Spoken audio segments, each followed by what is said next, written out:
بسم اللہ الرحمن الرحیم۔ السلام علیکم۔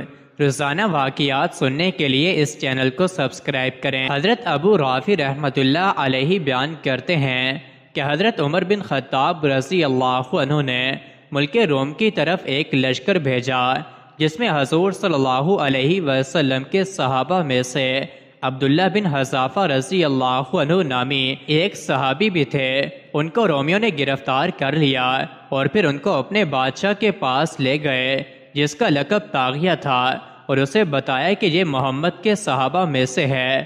تو طافیہ نے حضرت عبداللہ بن حذافہ سے کہا، کیا تم اس کے لیے تیار ہو کہ تم اسلام چھوڑ کر نصرانی بن جاؤ اور میں تمہیں اپنے ملک اور سلطنت میں شریک کر لوں، یعنی آدھا ملک میں تمہیں دے دوں گا؟ حضرت عبداللہ نے فرمایا، اگر تم مجھے محمد صلی اللہ علیہ وسلم کے دین کو پلک چھپکنے جتنی دیر کے لیے چھوڑنے پر اپنا سارا ملک بھی دے دو اور عربوں کا ملک بھی دے دو تو میں پھر بھی تیار نہیں ہوں۔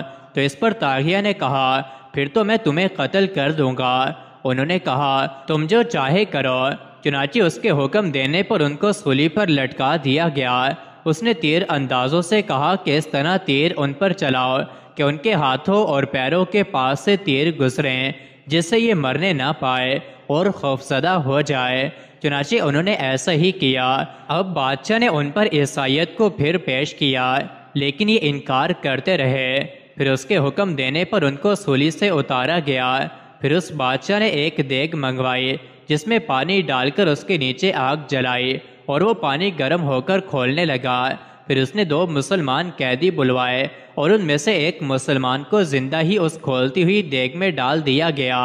یہ خوفناک منظر حضرت عبداللہ رضی اللہ عنہ کو دکھا کر اس بادشاہ نے ان پر پھر نصرانیت کو پیش کیا لیکن انہوں نے پھر انکار کیا۔ اب بادشاہ نے حکم دیا کہ ان کو زندہ دیگ میں ڈال دیا جائے۔ جب سپاہی ان کو دیگ کی طرف لے کر جانے لگے تو یہ رو پڑے۔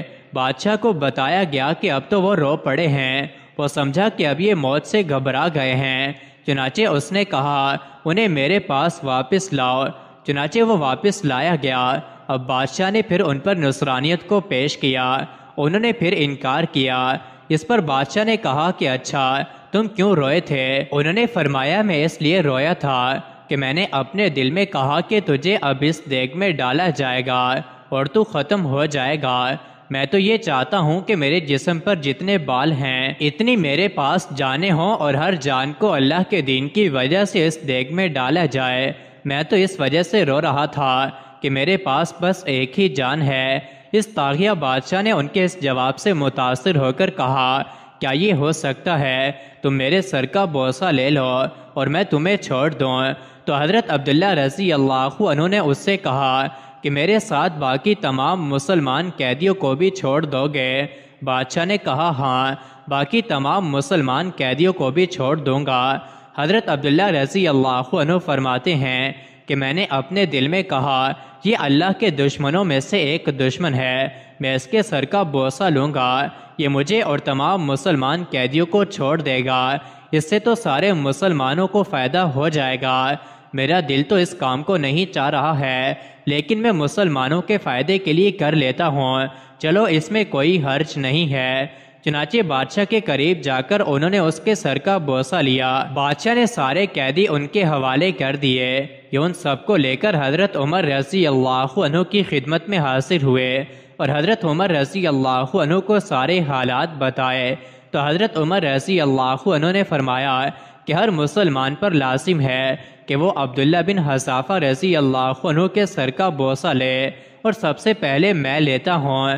چنانچہ حضرت عمر رضی اللہ عنہ نے کھڑے ہو کر ان کے سر کا بوسہ لیا تاکہ اللہ کے دشمن کو چومنے کی جو ناگواری حضرت عبداللہ رضی اللہ عنہ کے دل میں تھی وہ دور ہو جائے۔ جب مزید ایسی ہی ویڈیوز کے لیے چینل کو ضرور سبسکرائب کریں۔